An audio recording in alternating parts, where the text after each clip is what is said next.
I've spoken to a lot of people just about mental illnesses, and there's like no set definition to what they think it is. I think people still don't understand what depression is. You could have depression, but like never cry. You could have depression and sleep perfectly fine, but someone else could have the complete opposite. And I think we just need to be able to acknowledge that not everyone's experiences with the same thing are going to be the same.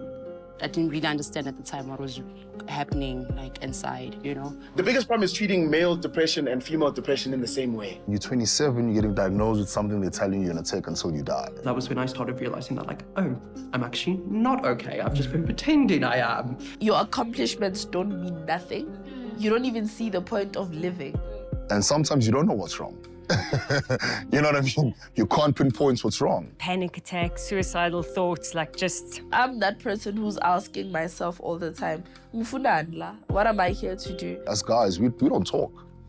You know, we either I'll figure it out, like, oh, no, I'll figure it out. We live in a world with the most kind of ability to connect, but we're the most disconnected from each other and from ourselves. We have to have this perception of alphaness where I got it handled, everything is fine. At a young age, you grew up to it and you just feel like it's a normal thing. But then those normal things actually just lead to this trauma that you're just desensitized to. As guys, we haven't created that space. You know what, Job? Look out, son, if you don't have something, I'm here for you. The challenges that we went through to get to where we are now, that's what builds. It takes, again, the closet, talks amongst guys where we call each other to order. If you ask people, they always say, she's the funny one. Le humor, yok deflect so that you don't see what's going on. At what point do we start to have this conversation around how do we become greater than our environment, In the Black society, mental health is still a big stigma. People in my family or in my culture definitely are aware of the fact that it's a thing. And that's why they feel a need to tell me not to interact with it. My commodity is my energy. It's not even my time, it's my energy. You know what waters it down, Futi? Like how people just throw, like, if you like being clean, everyone's gonna be like, oh, you have OCD. Not understanding what OCD is. Obsessive compulsive disorder, like. Oh, he's such a narcissist. People throw around these terms so incorrectly. COVID hit. COVID was hectic, but then it was like, I love not being at school. I'm sorry, I just love not being at school. COVID was the one time where almost every single person experienced some kind of mental health issue. Social media is killing us. Yo, it's killing us, bro. Like, people are living crazy lives, bro, that they're not even doing. Portraying the craziest things, bro. And like, my generation is believing it, though. So. If you don't have a TikTok video of you talking about how suicidal you are, then are you really suicidal? They think being depressed is cool, right? But it can also look like someone who's like crying out for help and like... I like that we understand that mental health means different things to everybody. Sometimes you think you're depressed, but maybe your diet is just not good. And I am struggling. Body fitness is my therapy. I train to be strong mentally. I obsess over one thing to a point that it drives me insane. I'm living with it. I'm going through it. I stuck. Every time like NASA would post, there's a meteor coming, I was like, yes, it's gonna wipe us out. Like, on a constant day-to-day, like I am like the film, waiting to exhale. Like I'm constantly like... Well, I think as a Black woman, I'll speak personally and say, there's no time. I don't have the time to fall down. Mina matangipila nabo. Kwata manje. Ndoda, masabi. 2 minutes is right. Like mina ngifila ngathi le life yasema TV, man. The storm will fade. You just have to keep going. You need to go through in order to appreciate the time. In order to appreciate the time. Can you understand? Like, it's never easy. Yo, that's mental health, ne? It's a movie. Yeah. And I put a facade. I want to lie. People still don't understand what's depression. It's just about mental health. And there's like from my experience.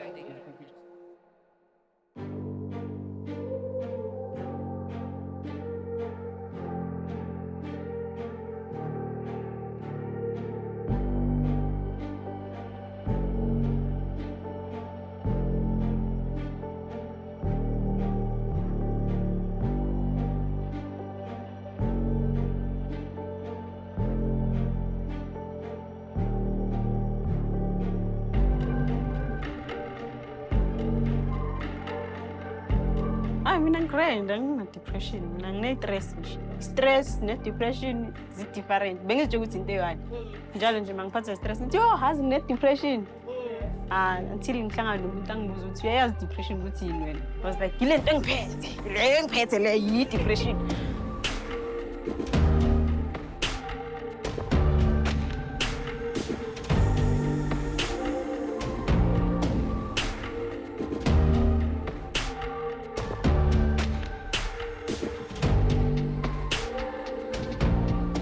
Mental health definitely has a race, there's a gender element to it as well. We've got gender-based violence, we've got all sorts of poverty, we've got financial challenges that women are raising children on their own. They're carrying the burdens of families, carrying the burdens of their futures and their corporate lives, which come with their own mental health challenges. As a Black woman, I'll speak personally and say, there's no time. I don't have the time to fall down. But you're not expected to cry about it. You're not expected to complain. It is what you do. And the women before you did that.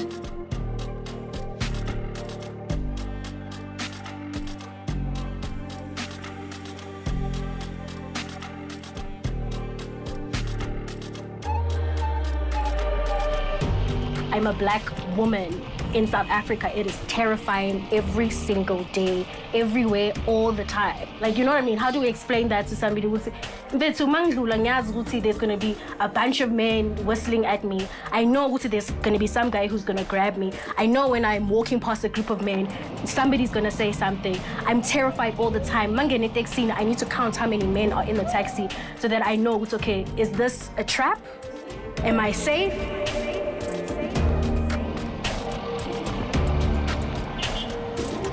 So imagine having to live with that kind of anxiety every single day, all the time. And it's so normal to us. There's a lot of pain. There's a lot of, proving yourself, which is hard. Imposter syndrome, constantly there for us, waiting, knocking at the door, saying, do you deserve to be here? Should you be here? Are you good enough? So those are all things that plague, I think, a lot of Black women.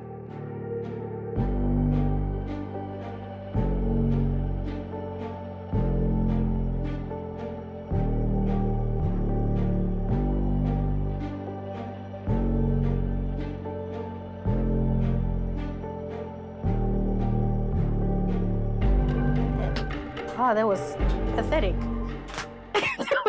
I knew as a kid that something is wrong because I'd have moments of like deep sadness, and then I'd have like suicidal ideations. I used to self-harm too. Some of these tattoos was to cover up the scars because they were so bad. I couldn't have a conversation endly, because if I tell my mom this is what's happening, prayer. Right? I've been praying, I pray, but it's not changing, right? Yeah. I think because our parents were going through survival more than living, they didn't have the space, they didn't have the time to take care of your mental health. Hey, my mother, bruh. Sine white line, we don't talk. We talk about family things in Japan. As include me now, yo. There's no space for that. No. I mean, it was passive suicide ideation. So I didn't necessarily want to kill myself, but I didn't want to live. I would wake up every day and be like, again? Like, like every day I would wake up and be like, seriously? I have to do this again? So I would pretend to be okay so that my parents didn't come to my room and like pry too much, So I'd show up and then be like, okay, I'm out, I'm back to my room, The older I get, the worse it gets. People that know me, they know like my struggles. Like I will tell them, Muti, I won't be able to see you guys. Level 17 has struck again. That's what I call it. If you ask people, they always say, she's the funny one. Abaz Muti le humor, yok deflect her, so that you don't see what's going on. And I always joke about it because for me, like humor it's more of a coping mechanism. Because when I tell people that I'm actually sick, they don't believe it. I'm like, this humor is me it's a facade so that people don't see how sad I am. The depressive episodes, they stay longer than the mania. So that's the bipolar disorder? Yeah, that's the bipolar. So when I went, like my psychologist was like, Therapy is not working. I think now we're talking more of a chemical imbalance.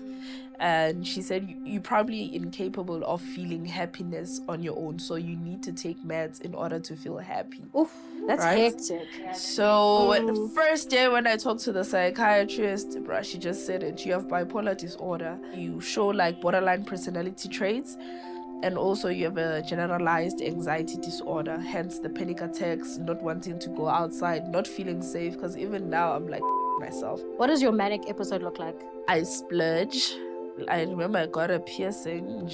Also, I have a lot of energy. I'm so creative during mania. And I start things, but I never finish them. And then I'll just crash, maybe for like 3 months. Depressive episode. Does your husband have to defend you or comes to your rescue most of the times when you're having your episodes? Yeah, he knows how to deal with it, and he can tell that something is off. Then he'll ask me questions like, are you taking your meds? Are you, you know? Because somebody in an active episode can be scary. They can be aggressive, physically, verbally. They can be scary, but realizing that this person is at one of their most vulnerable points, and being able to engage with them there and see, okay, how can I help this person rather than avoid this person? This is not my problem. You can't rationalize with somebody that is actively manic, actively psychotic. You can't engage with them there. So bringing them back to the here and now, orientating them to the here and now. Have you eaten? When last did you eat? With my parents, they don't know how severe it is. I just say it's anxiety. I was actually diagnosed with depression by my gynecologist, actually, funny enough. I was having like severe yeast infection. So I went to her and then she checked me out and she was like, it sounds like you're depressed. I'm like, nah, I'm just tired all the time. I'm not depressed. She was like, yeah, that's what it is. So I went to my mom and I was like, dog, so this is what they're saying. She was like, what depressed are you? Ow! I don't want to answer the question. She was like, dog, pusa mapilisi uzobakrend, you know? So I'm like, I'm on these antidepressants, but like, I just felt numb. Like, how many milligrams and what? I don't even know. Like, I just went to the pharmacist and then he gave me, like, nobody actually had a proper conversation with me about it, you know? So they just gave you a script and then you went? And they were like, once a day? Yeah, once a day. And then, so now I'm telling like some of my friends and I'm telling them, hey, I'm depression, but I feel like all of us who are in the entertainment industry. But you don't think it's because of what you guys do? Like how demanding it is, because you need to be within your emotions so much. Yeah. I think that's why I stopped my meds, because I was so numb, so I couldn't access those emotions. Like, to be honest, like new things, like medication every day. Where's this so? Like, that's what I say, like all the time. My situation, like being a single parent, I want to enjoy you. And your house lang sabenzi. So ngivele ngizitshela ngithi hayi kuzolunga. Then the next day vele kulunge. I don't know ukuthi kenza kanjani, but then there's something vele. So the life yakho kele.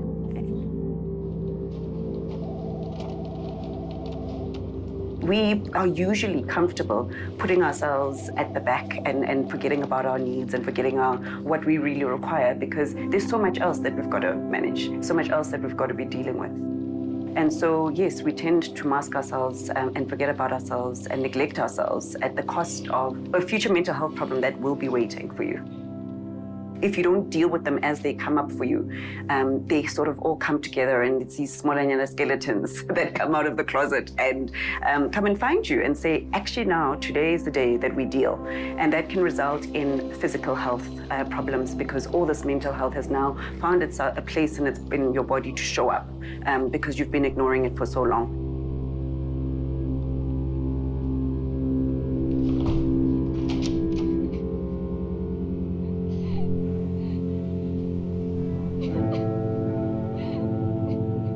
I work as a professional nurse in a male trauma ward. So I was working one night and we were robbed at gun and knife point in the hospital. Like, the first thing we were requested to do is write a statement of what happened. Not, are you guys okay?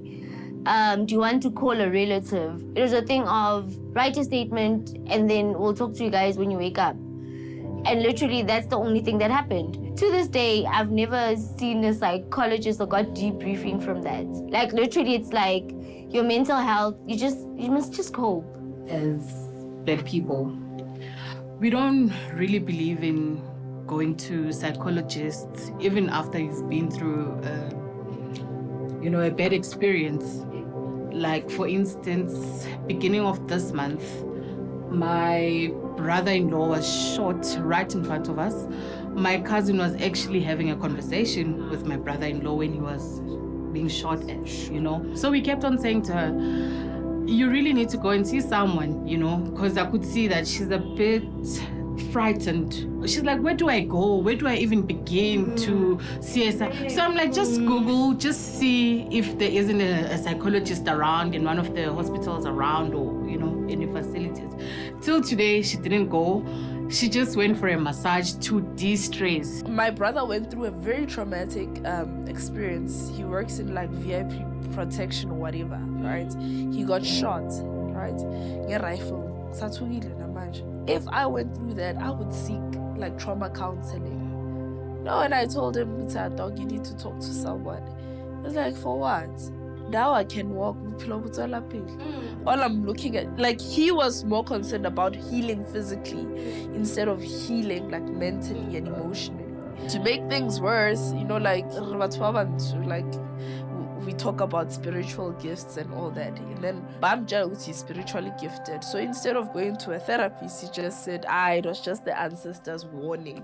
He never went to talk to anyone. So he just brushed it off, since 2021, he's just moving on. And I look at him and I'm like, yo, you had a near-death experience and you're saying whether, right? It's hard to explain to somebody why talk therapy works because it's not a wound that you can see, Yeah. Like, if you're physically hurt, there's tangible things that people can do to heal you. But to explain to somebody talking helps, it's there's no pragmatic tools that I can use every day to make sure that I don't regress into, depressive episodes or whatever. But somebody who comes from a poor environment with barely anybody there, maybe a single parent household, You'd literally refer a person to a psychologist and still they don't go. Because a lot of mental health, it's you have to take the initiative.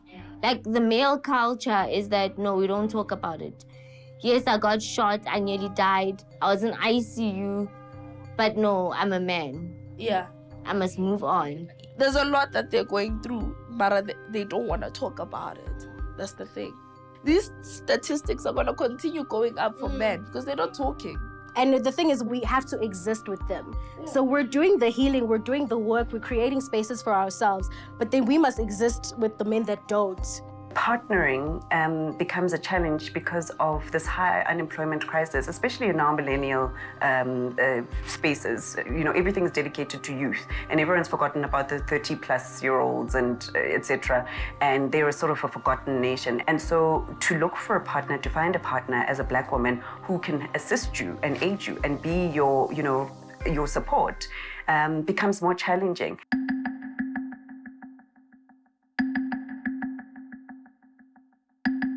We cannot underestimate the absolute impact and power of the histories that we are marinated in. There are two interesting shifts that many modern men are facing. One of them is that the modern man is spending more time with their children and quality time than previous generations. The modern man is also contributing a lot more to the domestic responsibilities. Compared to all our uncles and everyone else, now we're able to talk, but the biggest problem only is that I don't get to speak about everything because I don't know what other niggas are thinking about me. Because we still have that guard. I'm still a nigga. Don't judge. actually we cannot underestimate the power of how much we are also products of our history, right, and our present. And in that, there was this messaging all the time that you cannot be vulnerable. I think what I enjoy the most about men talking about mental health at this current state in time is if D-Tone says something to me that's going on in his life, let's say it's about a girlfriend or a family matter or a financial issue, it's so hard for me not to relate to him because we're all put under the same bus. So instead of putting up my own defenses and like, I don't go through that, it's instant empathy. Whenever we meet up, it's always, hey, sure. We're always macho, you know? Hey, grind, kim not.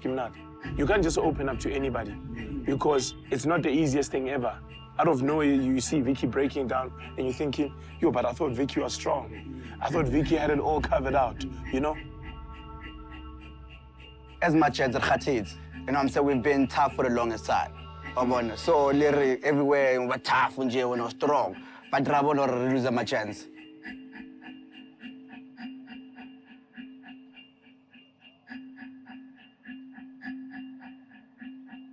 Remember, the mind, what it tells you when you are sitting alone, it's an experience of what you are fed by the community around you. Yeah. Most people will know and admit that they can be speaking to their bros the whole day, but we're mostly sending memes back and forth. And we think we're speaking, you know? We're mostly sending kind of analysis of some sort of sporting event from the weekend before, and we think we're contacting, you know? Oftentimes we're familiar with the sense of, yeah, I was speaking to this person just the other day, but actually all you were doing was laughing over memes, actually, and not really speaking. Siblings badula le magogo ko polokwane ko Zanini. So radlala mo strateng, I'm a teenager, high school, you know, I'm no longer bari ntwananyana. Always you get teased, but bara wena wa o tshwere skia ka mo potleng cause o ka reka tino pena wa bula ko yeno wa kena. And that's what they used to tell me every day. That is your pain. That is my pain. And I came far and I'm like, Joang, why baba na le dintlu? Nna ke dula ko mkhukhu. Now it starts being a pain. I can't comment when they talk because now my confidence is broken to the lowest level. And not kamaka. Reality. It's something which it's not like they lie. No, it's not a joke. Truth you haven't confessed to yourself. It's something you know. You have no control of. Because the other thing is that there's no control. It's not like you chose. No. Once you accept, these people never sang because of kipar. You don't hate them. No. For me to heal and accept that is the past. Moka Asicho. There's no space for weak men. You always gotta keep a cool head. You always gotta be focused. You always gotta be sharp. We need to also have a conversation about how men also don't become confident in everything throughout not having money. The whole financial talk is a very difficult one. The pressure doesn't only come from females. It doesn't only come from your family. The pressure also comes from other guys. We can't speak about mental health also without speaking about financial health. As a man, that's very. That's why like. For 10 years I struggled, you know, and all my friends were working at that point. But I couldn't be with them because if ever they said McDonald's or whatever, I wouldn't afford that. So what would I do? I'd isolate. And isolation is the worst thing you could do for yourself. When they do bump into financial insecurity. And that's when you see a lot of lying, a lot of covering up, and so on and so forth, as opposed to the ability to say, this is where I am, this is what I'm struggling with, and this is what I'm going through. Work has gotten harder and cost of living has increased. So apparently the demands on them are more. FYI, a lot of women and mothers, and particularly Black women, have been doing this for years. So, you know, we're not making them heroes. But what we are doing is recognizing why it is that they may be feeling a lot more overwhelmed and a lot more burdened, and why this may be new, and why they may not be able to know and recognize that this is happening, and therefore how to respond to it in an appropriate way. I'm the type of person to say, yo man, I've got 100 boy, what are we eating? But if I don't have anything, I won't say I'm hungry. You see the problem with One thing you must pick up from what he's saying is that when he says, Emek, I have a clipper, there's confidence. Yeah. You understand? And There's confidence. Yeah. Even if it's 10 rand, it gives you a sense of pride. Last level, you're beating down. What's on you get to be in a position whereby you are the fixer, the helper, the provider. Yeah. But when it's your turn for people to be a fixer for you, or a provider for you, you feel like, esh. Yeah, not even sometimes you feel like, esh, marabatse, why there's gonna come a time where my brain needs deep rest, and that's gonna lead to me being depressed. The depression that I went through, that depression is earlier, not having money, why is it but this part. Yeah. Sometimes you are in a position, and in that position, you feel, if I'm to go to Chapster and tell him, this is my situation, I feel like maybe Chapster is going to respect me lesser than before. It comes with this guard and shield we've created around us, and that also affects you mentally. We do speak about vulnerability very generically, and I think that if we're going to speak about it less so, it will involve each individual knowing where they're at, where they're starting, what they struggle with. I think research even shows that men have a lot more access to vulnerabilities, which would include, for example, their more difficult feelings and fears and experiences, but as well as their ambitions. You know, it's very vulnerable to be ambitious. It's very vulnerable to say, I want something, you know. It's in different ways, you know. And that at the best of times, when it's crunch time, the individual internally will struggle to differentiate vulnerability from shame. And most men, for example, the kind of most relatable version of this is actually just financials. That most men to this day have imagined that they've insulated themselves actually against vulnerability with having a lot of money. You can be the most outspoken, the most cleverest, but if you're not passela, they don't even invite you to the forum. But what happens then when we speak about people that commit suicide, but they have everything? That's the thing. Why more?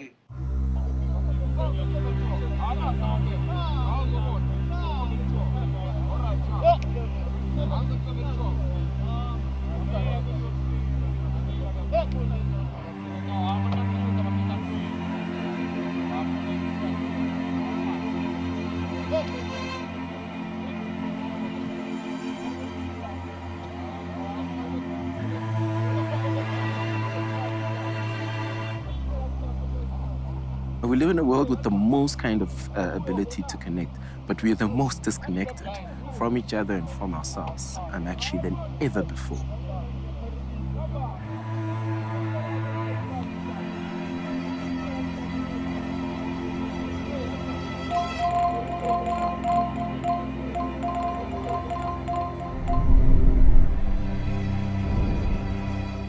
If people could be in my mind and see the battles that I've fought, they would never wear my shoes. One thing that's tricky about life is someone is always praying for what you have, right? You find that someone that has millions now doesn't have financial problems, but maybe he's got problems with his spouse in the form of respect. Problems money can't fix. Problems that money can't fix. And that's why they say for us, confession stops prosecution. Because so many of us have got mental battles that we fight alone. And as much as we want to individualize this, there's a saying, I'm my brother's keeper, right? But then the biggest part is that self-awareness. As gents, we lack that, right? Because now in how we estimate ourselves is maybe because of Chapster has this, I want to see myself as, Chapster. But since I cannot reach that stage, then it messes up with my mind, right? And if it messes up with my mind, what do? I isolate. From that time, I had a circle of friends, and none of the friends were able to see that because of what we are individual beings, according to us. We only meet when we want to do certain things. But then whenever we get to a point where we say, Stifler, man, I haven't seen this kind of things. You are used to doing this patterns, but then what's up now? if I reach out to Stifler and with the hope, you know what, just let him know that I'm his safe space. He can voice out. I think we'd have less of suicides where people with money, guys who wish to live their lives, or in fact, you know what, this guy had money, respected, but then he dies. Mainly because of something which we see as small, but then to him it was a big thing, right? As Majita, I come to you, go child problem here. You know what's the first thing we normally do? Is that I'll sit and weigh your problems with mine and be like, can't come to me at look, I'm like, ke problem, but ke problem whether we're having lunch or we're having drinks here. I would tell one another, I behave. Not the way employees are doing, but I shabile top. Oh, shabile top. So sometimes you need that person who will tell you the honest truth. Direct or indirect. All love how relax. At the end of the day, it's what you go through and how do you come back from it. Exactly. We go through so much as Jesuit, it feels like but the world is still not mine. As heavy as my heart may feel in the world that I live in, it doesn't revolve around me. Someone else is experiencing something worse right in front of you. They say if you get in a group and then put all your problems in a pile, everyone there is going to go back and get their own problem. No one is going to go fetch someone else's problem. So once you realize what your problem in life is, it can literally be the story behind your process. Because if you don't know the problem, you can't start the process. Some problems, the answers or solutions to those problems, they lie within us, but we are not aware. Because when those problems face us, you look outside. Yeah, you look externally at the solutions which are actually internally. One of the key things for mental health is therapy. Don't do therapy. Lena gives me, and it gives me just because of the wife said, in fact, you need to. But the minute we grow up, and especially Mokas, Rena Mokas therapy. You're gonna pay 600 rand. Opatala 600 rand to Because so many people were speaking about mental illness and mental health in particular, then there wasn't an ability to regulate who was saying it, what was true, what was fake, what was not. And I speak about this a lot, is that while I do think that it's great that nobody is a custodian of mental health and everybody should be speaking about it, we really need to recognize the real dangers of this. We wouldn't take any information, any kind of input or contribution around cancer incredibly seriously unless it came from an oncologist. Mental health is a daily thing. It's a daily thing. It's beyond the conversation. Mental health is beyond the conversation. Mental health is like hygiene. It's like mellow You need to bath. It's beyond. Revisit it every day. Because we go through different situations. The most rudimentary thing you can ever do is love yourself. Because with love comes acceptance of self. Accepting the fact that I am where I am today because of the decisions that I've made in my past. And I can only predict my future with the decisions that I make today. But now that I'm conscious of the fact that I am a reflection of God's image, I'm 1 in 7 billion, I'm a living organism. Every day I wake up and I can be the greatest version of myself. Then we can start chasing how we fit into society. It's very important that we understand that sometimes the pain and process or progress, not progress, pain process of what you go through individually. It's not meant to break you or destroy you. You allow it to destroy you as a person because we are not in a position to control what your mind feeds you as a person. Rena as Machita, what are we supposed to do for each other? People can't do things in your life the same way when you don't ask for them. Until you tell me what is it that you need, and if it's within my reach, I will do it. But if Utoma, I'll think you've got it all figured out. Talk to me. If there's anything that I can do, believe in me, I'll do it. And Kim's perspective comes from a place of, not because of I'm withholding my assistance. The problem you are in, because I don't understand it, automatically becomes volatile. It's like if you have financial issues and I don't understand the roots of your financial issues, I could be making you or breaking you. And in the same sense, by withholding power, I could be making you or breaking you. So again, it goes back to being able to speak up for solutions and for comfort. No matter how painful it is, once you have decided this is what you want, You must not chicken out. No. It makes you. Move It makes you. It makes you. No matter how many people betray you, they say bad things, they do what? That's gonna come. I'm going to say it's bad, but be a man about it. Yes. Being a man about it.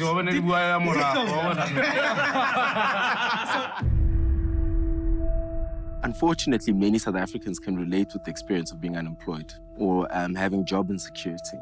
I think a lot of people are surprised that the World Health Organization really highlights the importance of work as a key contributor to mental health. And unfortunately, many South Africans will be familiar, very unfortunately, with the experience of being unemployed or having job insecurity. Now, I want to invite then anybody who's kind of listening to this or watching it to then cast your mind and your heart or your memory back there and how bad that was for your mental health. And I think that capitalism in its susceptibility and its vulnerability to have something good made bad has made work bad, right? The number of people that we're seeing suffer and struggle from burnout, the number of organizations that are reporting kind of negative outcomes because of burnout is incredibly high. But burnout is incredibly serious. And in my opinion, and those of other academic and clinical kind of colleagues, is going to be the next pandemic and or is going to be the next incredibly serious presentation that we see that individuals suffer from and that they struggle to recover from. Now imagine me saying to you that the consequence of burnout is that you will forever be operating at reduced capacity. So individuals go back to the workplace, they struggle with burnout, they take some time off, perhaps they get incredibly good treatment to help them, but then they go back into the workplace and they seem to be doing okay. But then once the kind of demands increase a little bit, they seem to demonstrate kind of stage 2 load shedding, i.e. they have 20% less of their original capacity to work.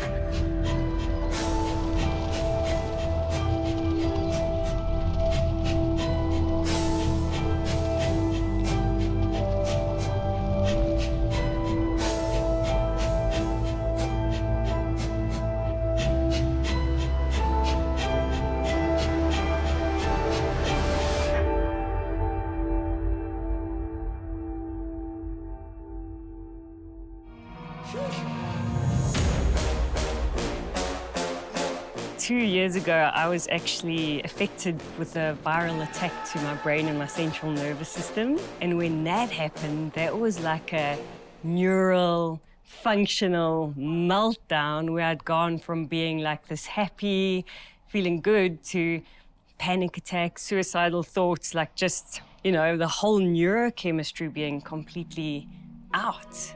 Like a lot of the docs were like, you need to reset your brain and you need to start going on medication to do that. And I was like, no, I'm going to do it the way I know how,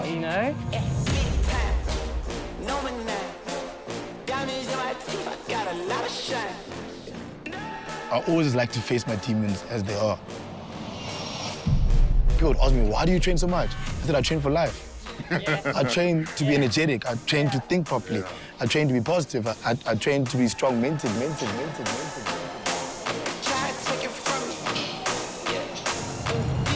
I like training because I know there's bigger benefits than the body. The body is just a byproduct of what you learn when you're going through the process of training your body. For me, gym became about therapy. It was my refuge. It was my safe space. Just for me to zone out and just compartmentalize my thoughts. On a constant day-to-day, I am like the film, waiting to exhale. I am constantly just waiting to breathe. And fitness helps me literally breathe. And it's the one space where I can actually exhale. I was very depressed from being in a very toxic work environment. I'd find myself jogging, Ekasi, and people thought I was crazy, what's going on with her? She's just running up and down, and I didn't think it can be a career.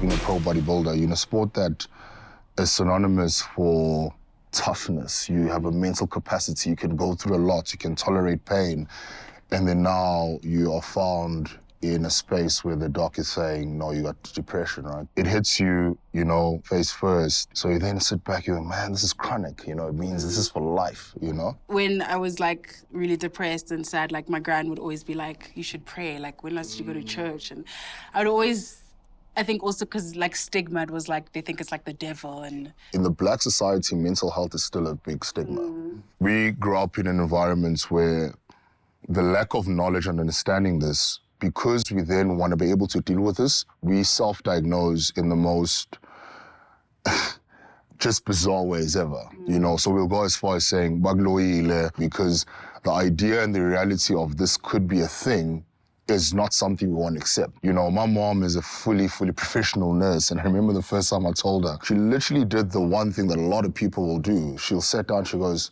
"What's wrong? What's wrong? What's wrong? What's wrong?" So as I get to the gym, one of my mates goes, "Hey, didn't you train this hip-hop artist?" I'm like, "Huh?"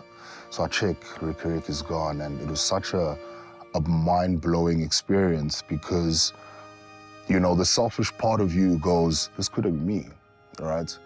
And then the reality also is, this is the one guy that everyone at the gym remembers as happy, greeting everyone, he's okay, and you just never see it coming.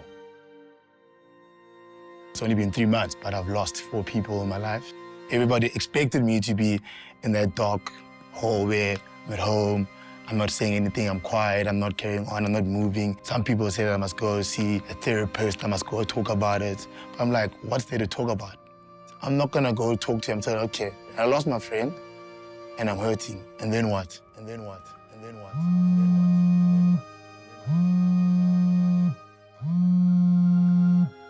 Yo, bro, what's up? Been trying to get a hold of you, man. You good? Hit me up when you get this.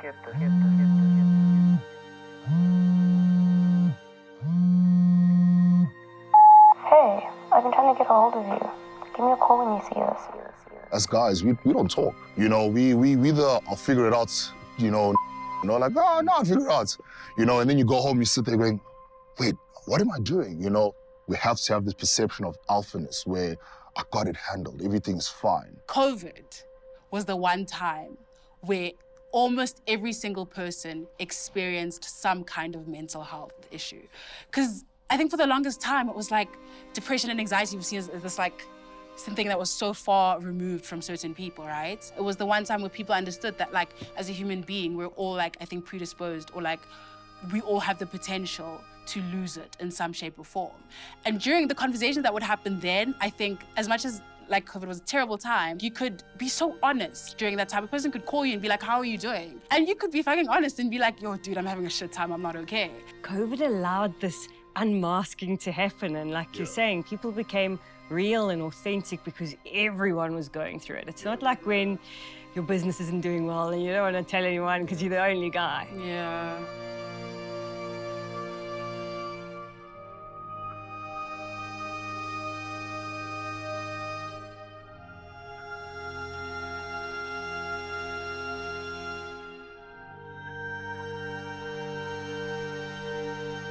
I think the good thing is that people are talking about it because I think the silence is what was killing a lot of people, like not being able to speak about it. That's really a positive direction in the future of well-being in general, right? That we could actually speak about that intimately and honestly and authentically and go like, sheesh, man, like I'm not okay. I'm not okay, I'm not okay, I'm not okay, I'm not okay, I'm not okay, I'm not okay, I'm not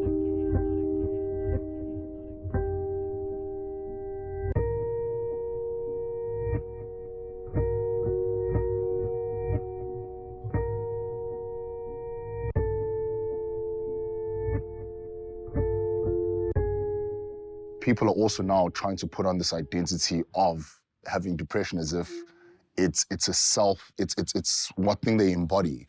And then a lot of people then use that as a scapegoat for everything. I promise you right now, the real people that need the real help will never say anything.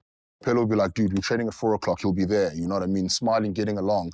And then it's a guy that'll sit in his car for half an hour crying because life is happening. My mom, you know, fought off cancer in 2008, like she had a flu.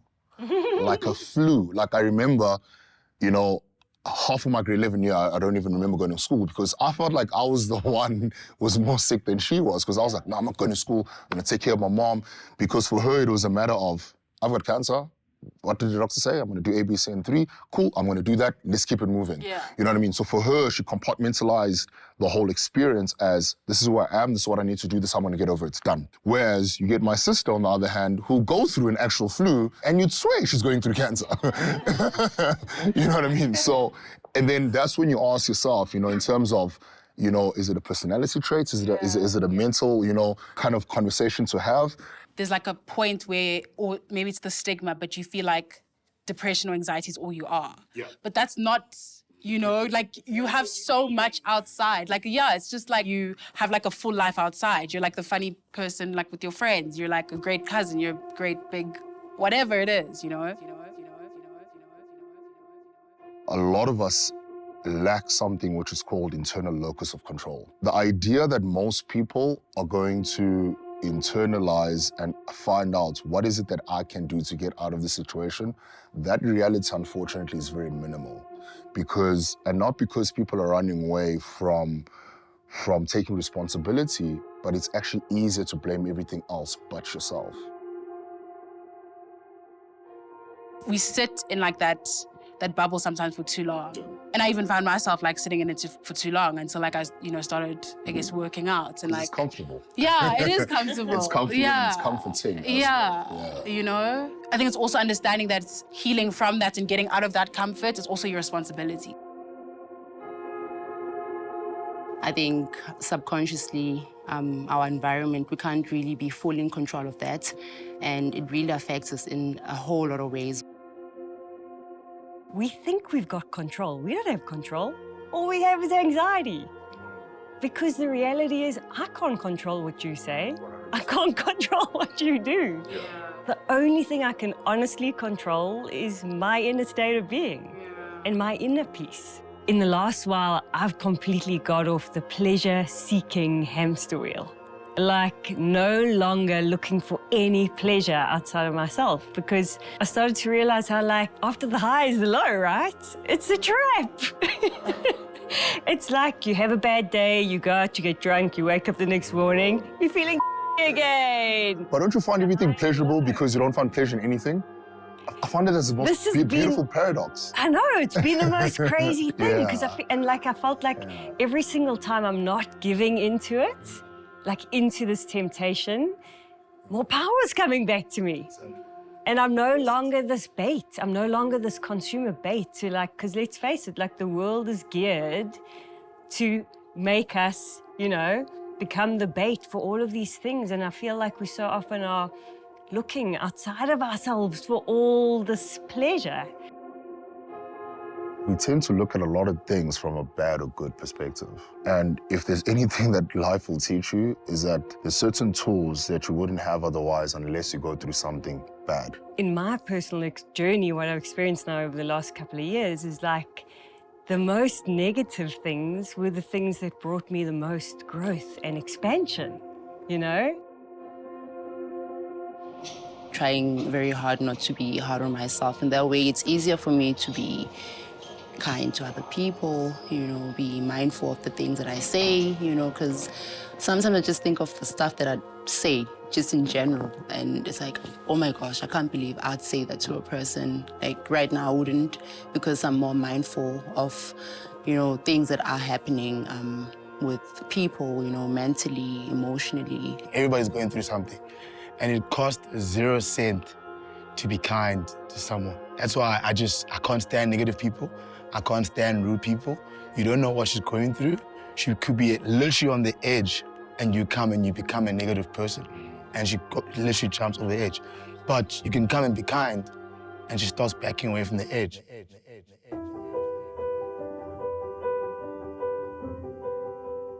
I feel like mental health, for me personally, and just how I would explain it to someone, is basically making sure that you are mentally okay. But that's basically just a baseline of it. You can't just be stable. I feel like you need to be, or the goal is to be happy and healthy and enjoying your life and living your life instead of just being. I think it is like very difficult to like define because so many people have so many different perceptions of it, and everyone's like experience with it is going to be different. I've spoken to a lot of people just about mental illnesses, and there's like no set definition to what they think it is. I know you say it's like more than being stable, but for some people being stable is like their mental illness being perfect for them. So it's really hard to define, and I think it really does end up just boiling down to how you feel. The way I look at it also is like, when I try to define leadership, I feel like everybody here would define leadership as completely different things. And when we try to like, what is the characteristics of a leader, everybody here is going to Putin is a leader and Mandela's a leader. But like, the characteristics of those two people are very different. And I feel like I like that we understand that mental health means different things to everybody. It's very subjective. Everyone wants to like define it by certain characteristics, and like psychology isn't an exact science. I think we all know that. And so it's very difficult to just say that like, oh, all depressed people like cry all the time, because you could have depression but like never cry. You could have depression and sleep perfectly fine, but someone else could have the complete opposite. And I think we just need to be able to acknowledge that not everyone's experiences with the same thing are going to be the same. Yeah, I definitely think mental health is not like a sort of, if I can say, a textbook issue, and therefore trying to put it into kind of a box of a definition would be very difficult, because in that we're excluding different people's experiences of it. So I think leaving it open to everyone defining their own balance and their own mental health is actually more inclusive and more beneficial, and opens up the conversation to more people. I think I've been desensitized to it.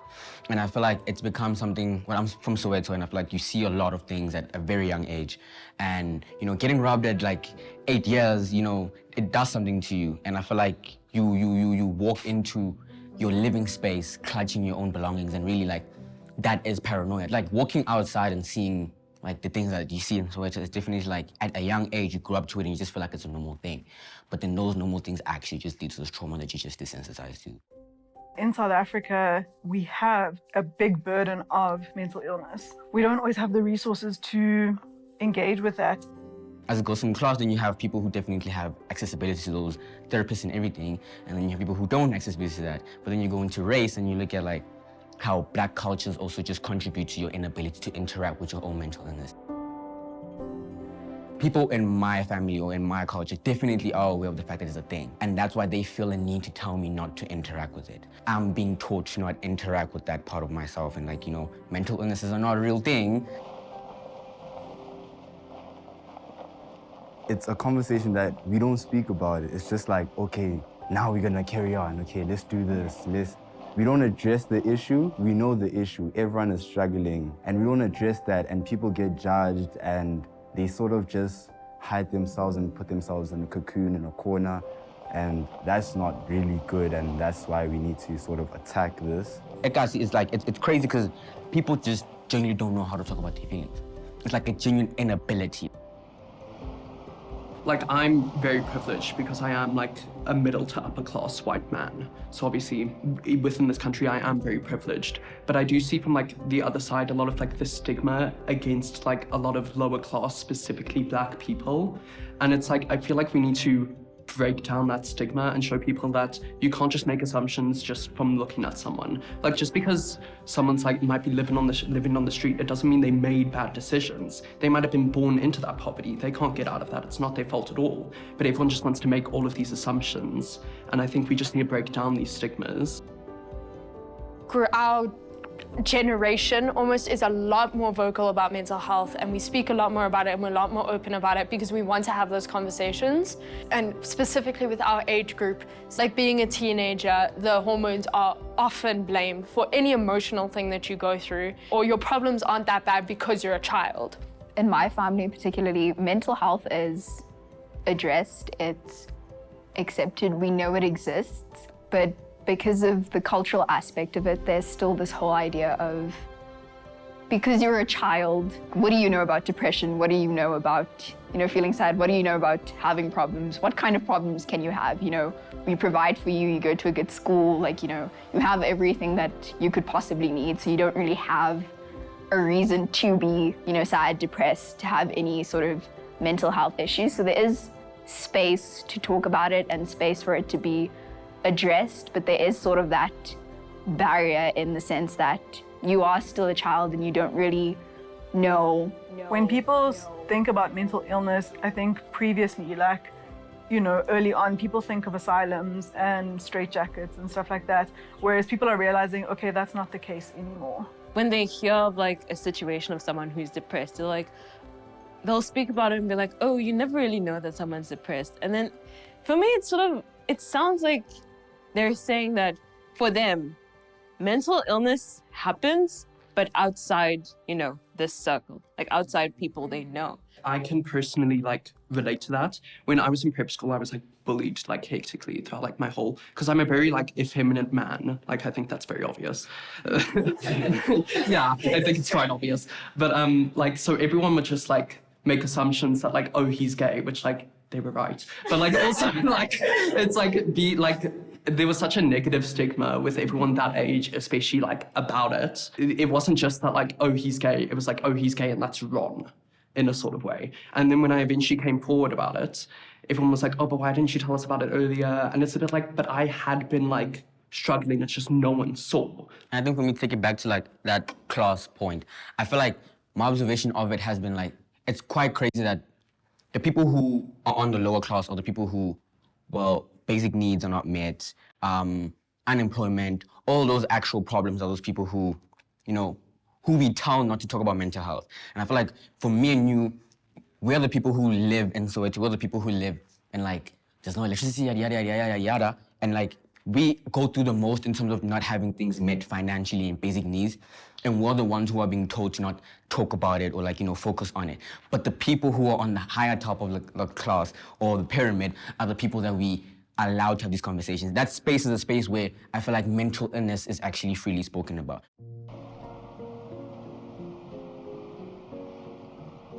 It's quite an interesting observation to think that the people who go through the most are the people we tell not to talk about it.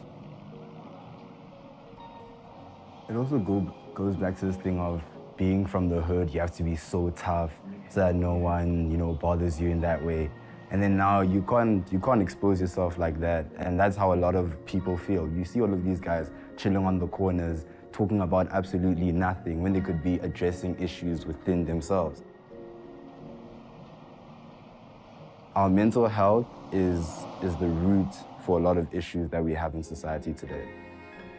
And it prohibits us from like functioning sometimes, like fully functioning. I'm someone who does, from time to time, suffer from low functioning depression, and I can't even do like everyday normal tasks. I am trying to at least be at peace with myself, but I can't be at peace with myself and then let other people down because I can't complete the everyday tasks I'm supposed to. Whenever I'm dealing with something, even if it's not that big, I'm always like, oh, but people are experiencing way worse. Like, this is nothing compared to what most people have to go through. And it's like, it's not healthy to do that. And I've had to learn that as well. But also there's a part of it where you have to recognize, like, this is what I'm experiencing. Like, if someone breaks their arm and someone sprains their ankle, an arm break is going to be a lot more painful than a sprained ankle. But if you've never broken your arm, your sprained ankle is going to be the worst pain you've experienced. So it's very conditional, but you have to be aware of both, I feel like. There's always somebody, especially in my space, that's going through something worse. And it's very immediate. It's very easy for me to then just kind of be like, yo, I know you have problems, but then it's like, they're not as bad as that. But then that's just me neglecting what I'm feeling because somebody else is going through worse. And that's just not necessarily healthy for me. Like, we do have to recognize what we have so we can be grateful for what we have. And I think that is very important. But we should also be able to, like, freely feel how we feel. I feel like with technology, it becomes easy for us to kind of seclude ourselves and isolate ourselves because we have technology. But then it's also like, that isolation can also be toxic in the ways that it manifests. And I feel like with social media, the conversation around mental health has drastically changed because then we have romanticization of, like, you know, mental health issues. We have people saying, my 13th reason, and you're like, but like, yo, you just dropped a pen. You're like, relax. You know? Like, it was just an exam paper, do you know what I mean? And so it's like, now the gravity of these mental health issues is actually not as deep as it should be, you know? I feel like now the more we romanticize this, the more people just want to feed into it and people kind of want to people want to force themselves to have mental issues just to fit in. And it becomes quite a crazy thing to observe. It's become like sensationalized, where, oh, I feel so bipolar today.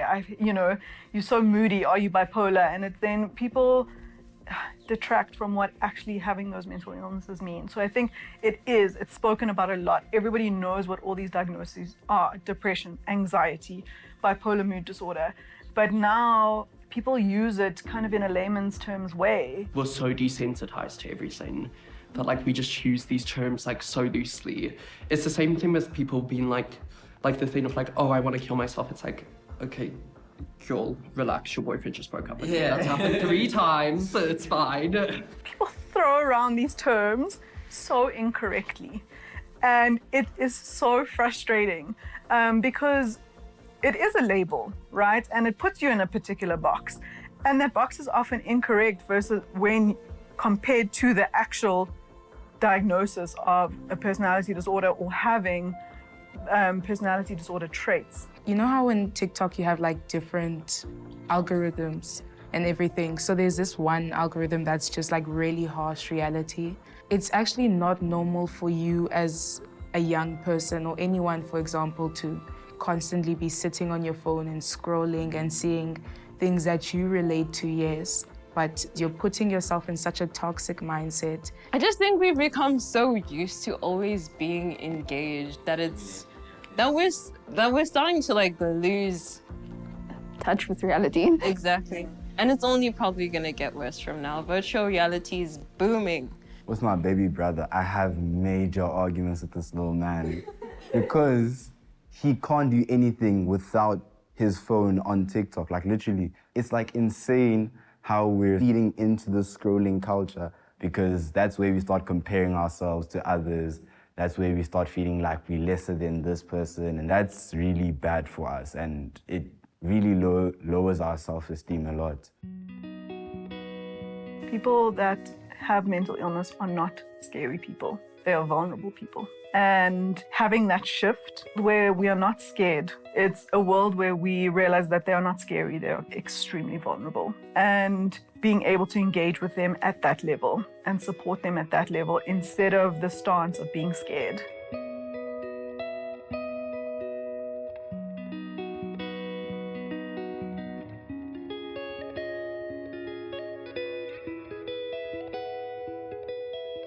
Self-care has become, due to social media, shopping for bags and shopping for clothes and shoes, etc. But that's not real self-care. Real self-care is actually sitting down with your journal or sitting down with yourself and meditating or doing yoga or doing something that brings out these things and makes them apparent to you so that you can then name them and start to deal with them. Knowing what actually is and then seeing how people on social media, particularly people that have a massive following, right? And again, I don't want to invalidate their experiences, right? Because 100% we all get nervous. And I'm glad the conversation is more around our experiences around mental illness, but not when I'm using it to gain likes, using it to gain followers, using these terms incorrectly. There are lots of coaches and advocates. Now that's incredible, mental health coaches and advocates, and we must encourage that. But we must recognize what the limitations of their scopes are. We must recognize what they can do, which is to spread the word and the good word, but we must also know what they cannot do. Social media will say, I've been to my therapist, I've been to my counselor, whatever the case is. But it is actually very clearly delineated in terms of our practice, who is allowed to do what.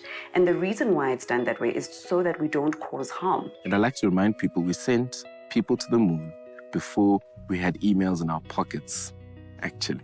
So apparently we don't always have to be online to do good things. Everybody's going through something, and it costs 0 cent to be kind to someone. That's what I say, like all the time. When I'm in my situation, like being a single parent, I want to enjoy you, and you have so long to so then the next day, I don't know which but then I've completely got off the pleasure-seeking hamster wheel. Like, no longer looking for any pleasure outside of myself. I'm my biggest hater. And so just the few little people who do believe in me and who do believe in where I can go and where I can be, I think that's what really does keep me going and just them constantly being in my ear, just like, you can do it, you're gonna be there, and you know, that just is what really drives me. Knowing yourself and understanding yourself and looking at somebody else and saying, I can put myself in this person's shoes and understand where they're coming from, and understand that you'll never understand, because no matter how much someone tells you about their problems, you can never really understand the extent of it. So I think it's about empathy, certainly, and kindness. The world is tough and we're all struggling. I'm a meditator. All the time. Shopping bags and transport clothes.